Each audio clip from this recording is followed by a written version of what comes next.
What's up guys, this is Galaxy, and in today's video we're going to be talking about how you guys can unlock skills, or what is the best way to actually get skills. And I'm not talking about the skills that you get by leveling up to your characters or the ones that you get by reaching a certain score in events. We're going to be talking about drop skills. If you don't know what drop skills are, they're pretty much skills that you can only get after a duel. Not any duel, we'll get into that in a second. Pretty much after a duel, once you win or lose, you'll get a certain score, and that score is determined based off of how many prismatics you used, how many glosses you used, how did you win, if it was a comeback victory, if it was a quick victory, if you won with yugioh. And the max amount of score that you can get is actually 8,000, which is pretty tough to do. Not really, it just takes a long time, but either way we're going to be getting into that in the video. And if you get 8,000, then that means you have 8 chances at the skill of dropping. You're not always going to get the skill. You could get jewels, you can get cards, you can get gems. Now if you're wondering how you would get 8,000 score, it would be by using a deck like this right here. Pretty much what this deck aims for is for you to have 2 big monsters that is too strong for the AI to get rid of. The AI has really weak cards, especially if you do it like a level 10. Their strongest monster is probably going to be like 1500. And if you bring a red ice out, then you're just going to be stalling the entire duel. And that's actually what you want. You want to actually wait for your entire deck to deck out, and then you want to actually win that turn. So you get a boost for actually having no cards in your deck. You get a boost for actually dealing effect damage, which is pretty much what you're going to do right here. You're going to have a slash dragon or a red ice dragon, and then you're going to summon Gravekeeper's Vassal, and any damage that he does turns into effect damage. That's actually going to give you a more boost at the end of the duel. And what you want to do here is pretty much you want to activate Union Attack. Gravekeeper's Vassal is actually going to gain the attack of the red ice monsters, and he's going to be really strong. He's going to be over 10,000. You get a boost if it's over 10,000 attack, and then from there you would activate Secret Pass to the treasures, and you would equip it onto the Gravekeeper's Vassal, meaning that he can attack directly, and then you're just going to be attacking your opponent directly with over 10,000 damage, and you would win. Now those decks actually take forever to get wins. Literally have to wait for you to deck out and then get the win, and on top of that you need to make sure you have all these cards ready for that last turn.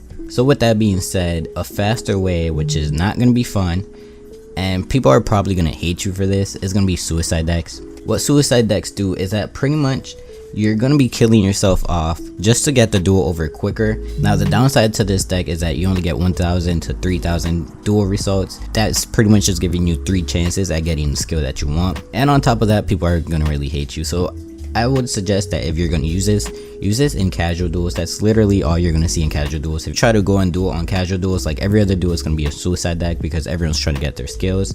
And in casual duel, it doesn't mess up their rank. They can't get demoted or anything. So that's pretty much where everybody does it. What I do personally is I don't farm and I don't use suicide decks. I literally just go into casual duels and I just duel for fun. And you know, some people have some rogue decks, so it makes it fun and interesting.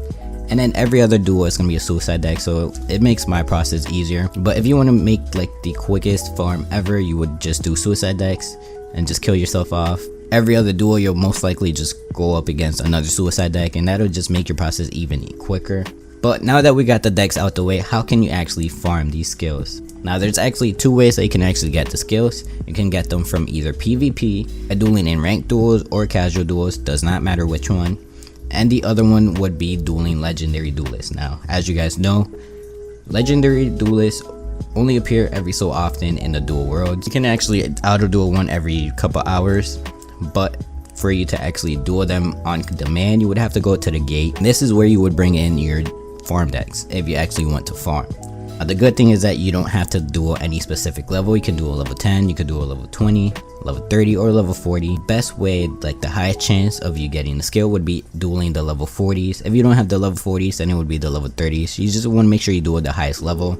And that's actually the best way if you want to actually farm. Now some people don't want to farm, so what I would suggest is going into the level 10 duels at the gate and just getting them over quickly. Your opponent's not going to have any strong monsters, so you bring in like a Neos and you literally just keep attacking your opponent's monster. It's a level 10, so they're most likely just going to keep putting the monster in attack, so you just keep attacking, dealing damage, summoning more monsters, and you just get the duels over quickly. But that's for people like me. I'm really impatient, so I don't like farming, and I don't like, you know, going into PvP, especially if I'm going into skills. Literally just go and do a level 10 at the gate and do as many duels possible as I can before I get bored, because once I get bored I'm just gonna close out the app and I'm not gonna get the skill.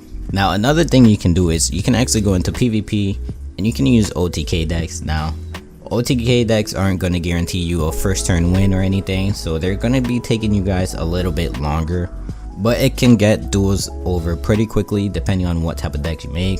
Over on Duel Links meta, you can probably get some OTK decks. This is one of them. I know not many people have ancient gears, but this is probably one of the best ones to make.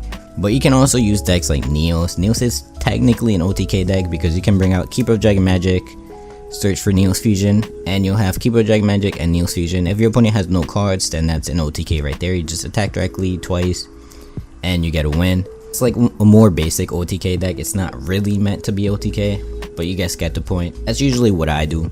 I just make a Neos deck, and if you add in like masked heroes, that's an even better chance because you can actually just max change, bring in another monster, and then attack again. But like I said, that's for people that want to actually play through the game for the skills. For those of you that want to actually farm, shout out to Duel Links meta, by the way. Here are some farm decks that you can get from over there. There's a free to play version, Red Eyes, that's not free to play. There's a yugioh deck, there's a Memphis deck, there's a Blue Eyes farm deck. This one seems pretty easy to get. And for those of you guys who want to use like suicide decks, this is pretty much like the main suicide deck everyone gets.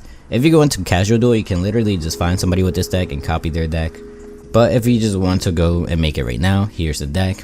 But yeah guys, that's everything you should know about farming skills. If I did forget anything, make sure you guys comment down below. Make sure you guys comment it down below, and I'll make sure I answer every single comment in the video. Also, if you guys did enjoy these type of how-to tutorials, so make sure you guys leave a like and comment down below what other how-to tutorials I should make, and I'll start working on them. But yeah guys, that's pretty much it for the video. Make sure you guys leave a like, comment, and subscribe, and I'll see you guys in the next one.